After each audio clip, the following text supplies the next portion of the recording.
Specialty Matcha Podcast. I'm Ryan On, and this is my co-host Zongjun Lee, Hello. and we're the co-founders of Sanko Matcha Products. Yeah, so we launched this podcast to discuss our learning journey in matcha, share some startup stories, and interview experts. So today we're going to talk about the science of whisking matcha. Ryan, since you are the main author of this article, can you give our audience a very short summary of what you're talking about? Sure. So the article, which is on our blog, is titled "The Science of Matcha Whisking," and we deep dive into what exactly is matcha from a food science perspective, and talk more about the mechanisms that help make it that way. And I start off the article saying that matcha is scientifically unstable. Like, it really shouldn't exist. It's a very weird beverage from a food science perspective because you're drinking a suspension. So, unlike coffee or other types of tea, you brew some type of solid material, there's an extraction, and then you decant it or remove the solids in some way, and then you drink the resulting liquid. And matcha is not like that at all. There is extraction going on, but because the tea is powdered so finely, those solid particles will mix into the hot water and form a suspension. So that suspension is actually unstable. So those tiny microscopic matcha particles, which are technically imperceptible to the naked eye, and if they're milled fine enough, you shouldn't really be able to feel them with your tongue either. They range anywhere from 5 microns to 15 microns, and they're kind of dancing around in the water. You have these forces of Brownian motion, or these random movements that happen in a liquid, and you have particles and molecules bumping into each other, and they're kind of floating around like a bunch of smoke in a room. And because the matcha still has mass, gravity will eventually bring it and settle it to the bottom. But the finer you mill matcha and the more surface area it has, the longer it will dance. So it turns out that matcha milling has a huge impact on the stability of a matcha suspension. Some milling methods, like ball milling or industrial milling, gives really round or spherical particle shapes, particle morphologies, and those will sink faster than those milled with the traditional Japanese millstone called an ishiusu, which produce very jagged particles. So the article goes into that and the science behind why that creates a better suspension. And then it also details the other really interesting fact about matcha is that it contains all three states of matter.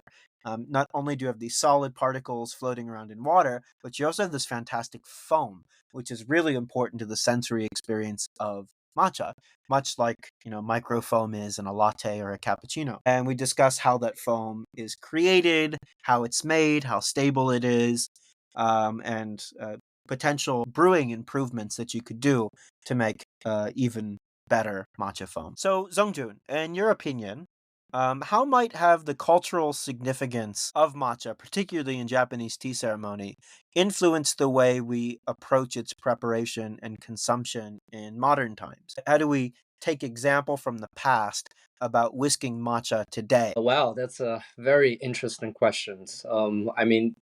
Today, like how we drink matcha is very different from what people drink matcha, hundreds or thousands of years ago.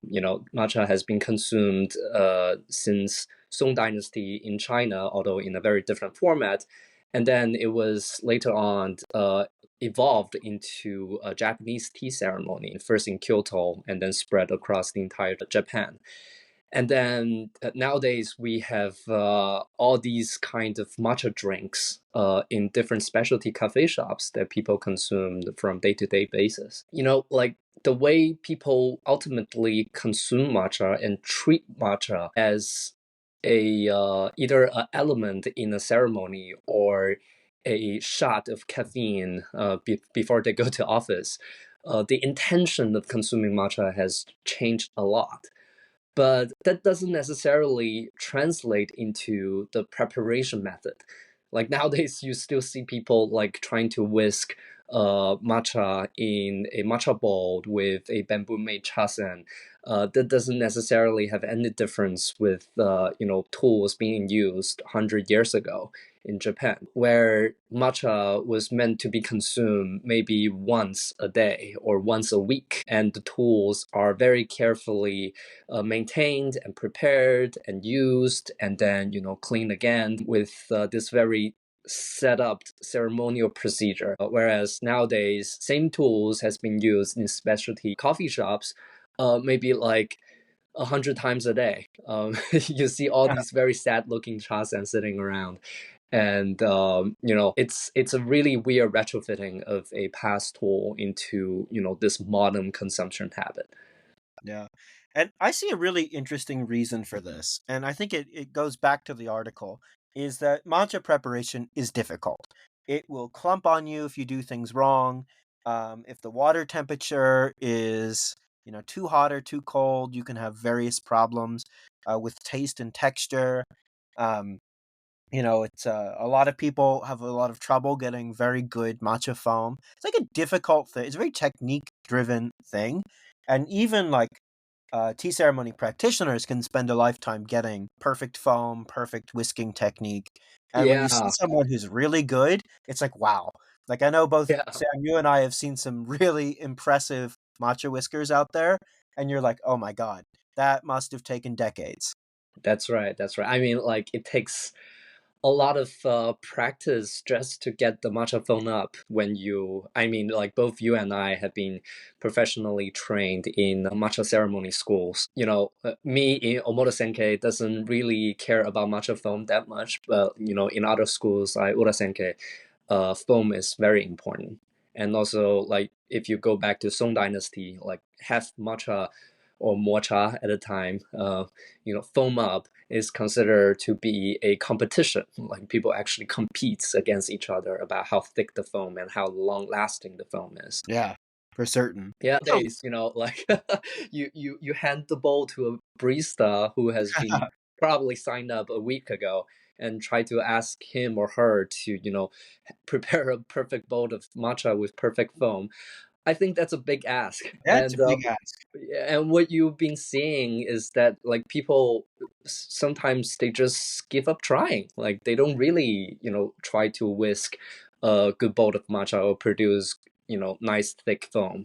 Like they just, mix matcha with water and then pour that into a shot of milk, and then voila, matcha latte is ready. Or, if they do have any interest, there's really only one place to look, and it's to look to tea ceremony, right? Like some of the like earliest missionaries, so to speak, for the spread of matcha popularity in the world were Japanese tea ceremony practitioners. Like Urasenke in particular has done a fantastic job going from, country to country, city to city, where there are practitioners that have been doing it for decades and all across the world in many different languages. These schools exist, and naturally, they are the experts. So when matcha became more and more popular in specialty coffee shops or in other form factors, you look to where people who have experience are. Um, and I think that's why we see a lot of this retrofitting. And it will be interesting to see as new tools be invented that kind of take matcha science and functional design and merge the two to help remove some of this lifetime of skill that it requires to get a perfect sensory outcome. Yeah, I think it's necessary because imagine training someone to meet that outcome. The resources need to be spent from a per person basis, probably going to be immense. It doesn't necessarily take that much resources to train a barista to produce a good espresso or a good americano, right? But on the other hand, if with all these current tools available, in order to produce a good cup or bowl of matcha, or even a good cup of matcha drinks, it's gonna take more time and gonna take a lot more resources. Exactly. So, Zhongjun, also in this article, we talk a lot about quality or producing a good sensory outcome or a good tasting cup of matcha. And this question around quality and the characteristics that make up a high quality bowl of matcha. to what degree do you agree with me about the objective and subjective interpretations of quality? Right. So I talk about in the article, you don't want it too bitter, you don't want any clumps, you want to produce stable foam.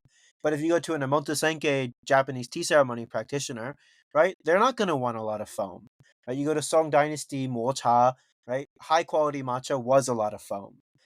Or maybe there's some parallel universe where extremely bitter tea is considered very prized, and you actually want to express those flavors. So, Yeah, like, to what degree is all of this arbitrary when we talk yeah. about quality? I mean, like, it really depends on, what is being valued, essentially, right? Like in Chanoyu, tea is oftentimes not really the center, or the main character under the spotlight. And if you go to Song Dynasty Mocha ceremonies, same theory applies. Like it's not really about the taste of the tea; it's about all the other things that people care about.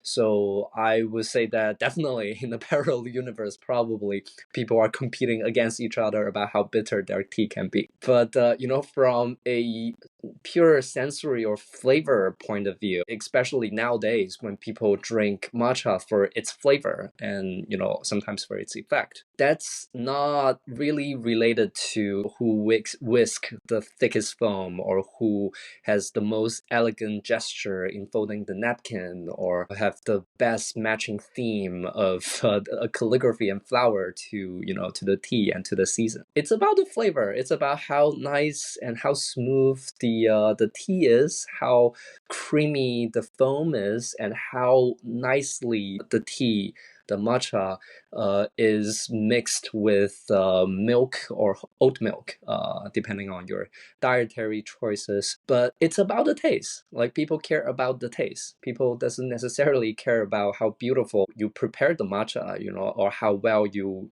have been trained and how deep your understanding about matcha is. They regular consumer don't care about that. They care about how nice the cup of tea in their hand is. A lot of people will judge it just based on like their primary sensory experience. Like, you can imagine someone who's never tried matcha before, right? If even at the highest end matchas that are like very umami, they probably take a sip and be like, "Wow, that's weird." But they're definitely judging it on the taste for sure.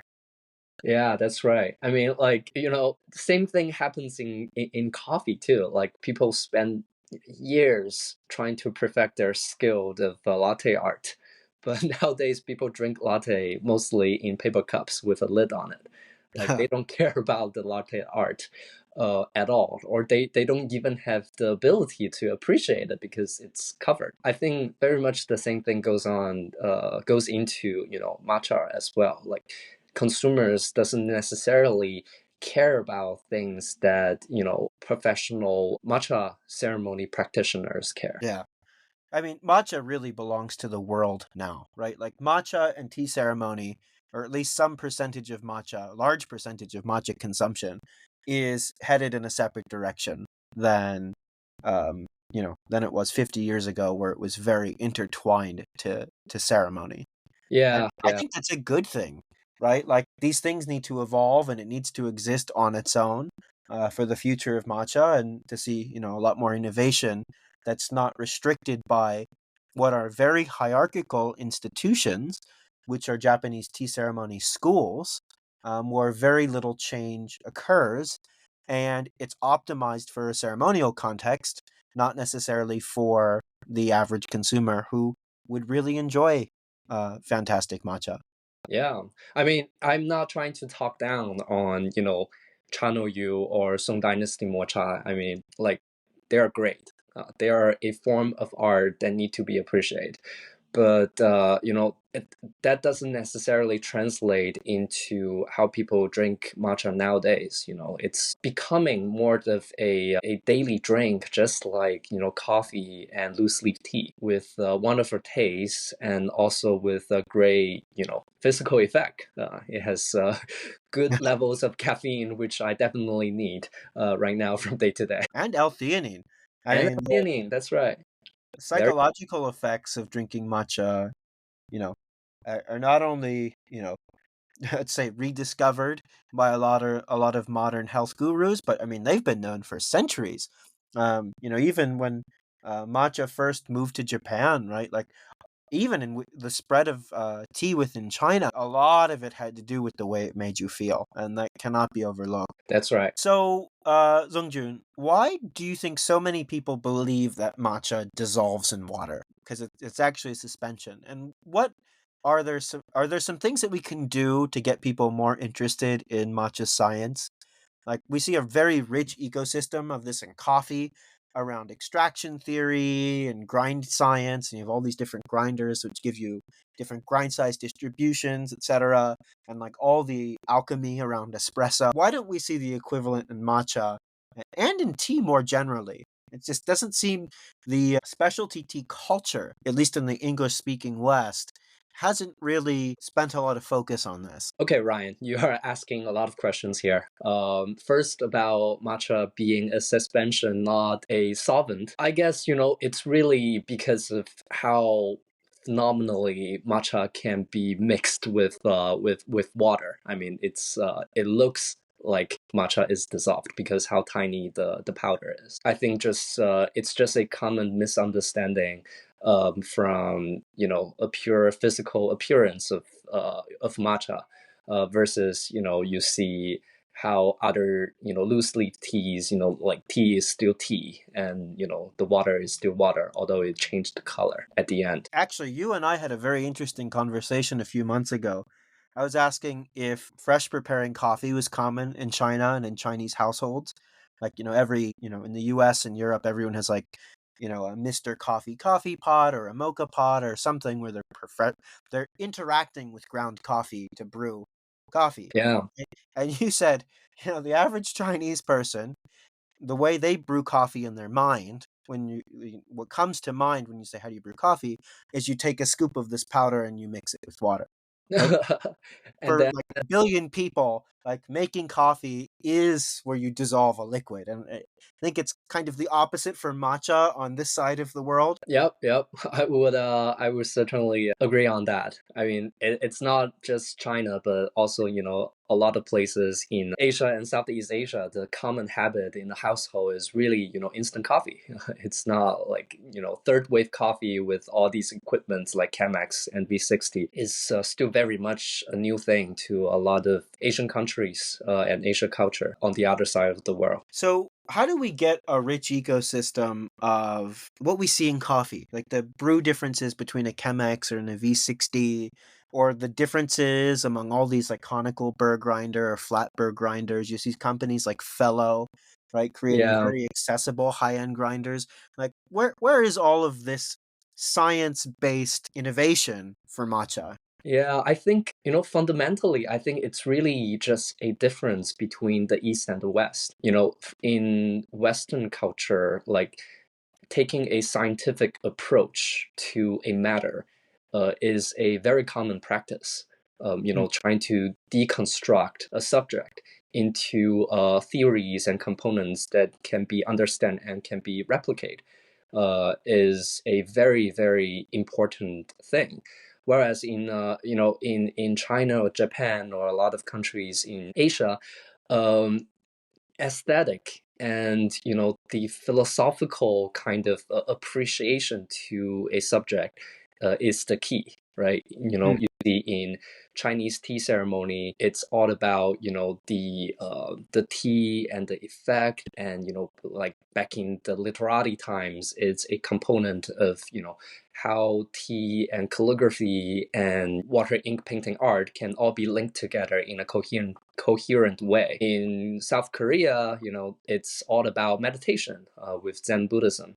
And in Japan, it's all about Chanoyu. It's about Ichiko Ichie. It's about creating a moment that can only be appreciated at the time and cannot be replicated in the future. Like it's a totally opposite kind of approach to the same matter. So I think the very origin of these two cultures road is the reason why there's a fundamental difference. That's fascinating. Never thought about it that way. And even for Japan and Japanese culture, it's probably you see the extreme of what we see in Eastern culture. Yeah, yeah, that's right. I mean, it's the furthest from the West. Fair enough. So Ryan, like both in China and Japan, foaming up this beautiful powder green tea is a very important component of their ceremonies. Can you talk a little bit more about the science of how matcha gets foamed up? Like, how do you essentially create this really interesting thick foam in this beverage? Because like in coffee, you don't necessarily foam up coffee.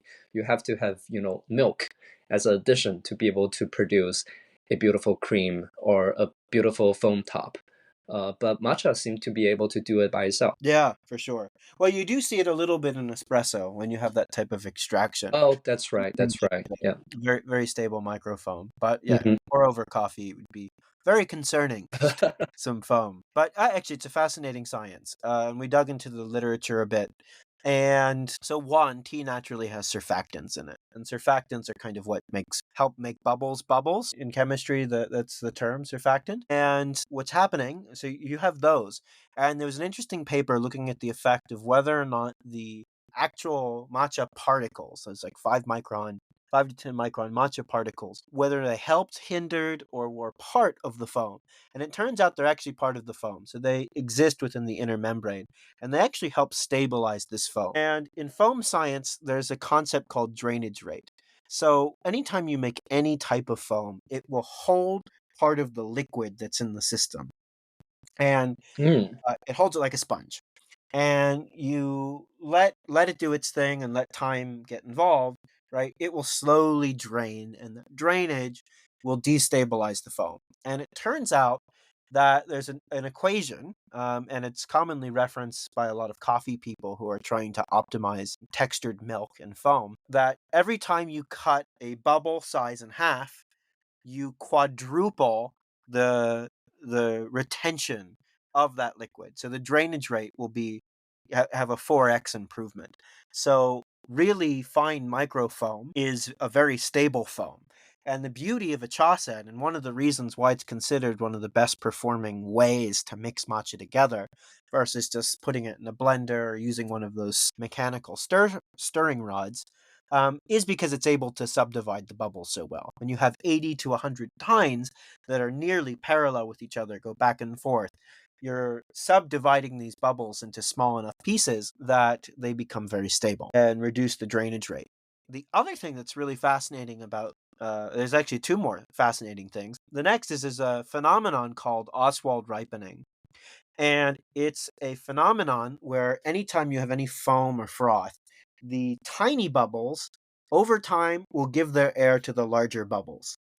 So, if you want to create a stable foam, you need to create very even bubble size. And when you mm, combine even size and small size, you get a very stable foam, which is what a interesting. well mixed bowl of matcha is. It's like bubble playing Monopoly. Yeah, they landed on Go. And the last one that was very interesting that really came out of nowhere is I was looking up what the extraction rate was for a lot of the tea surfactants that exist within tea as it relates to temperature, right? Because you have very low temperature water, in general, you get very low extraction, right? If you put some random sencha or loose leaf green tea in water, right, it's going to extract in room temperature water, it's going to extract very slowly. It's kind of like a cold brew. And obviously, the hotter you go, the faster you hydrate the leaf, and then you can extract things from it.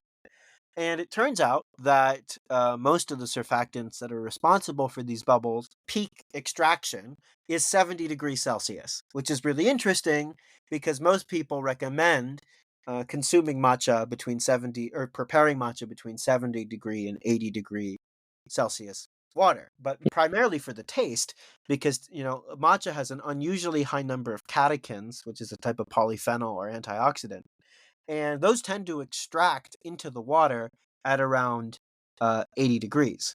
So there's a flavor argument, but it turns out there's also a foam argument why you want to keep your brew temperature around 70 degrees Celsius. Very interesting.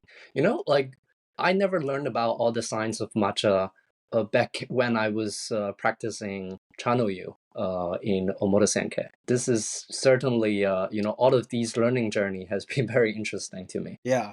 It's interesting because, like, you have, over almost 1,000 years, or over 1,000 years of iteration, and it really actually has converged.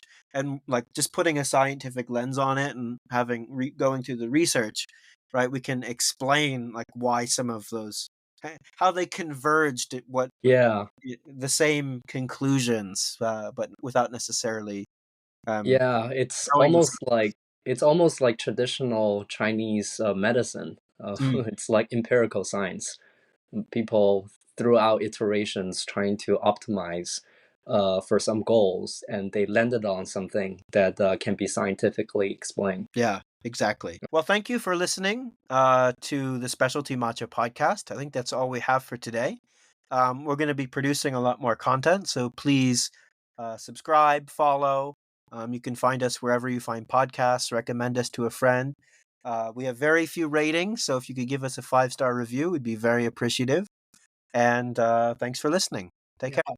Bye. Bye bye.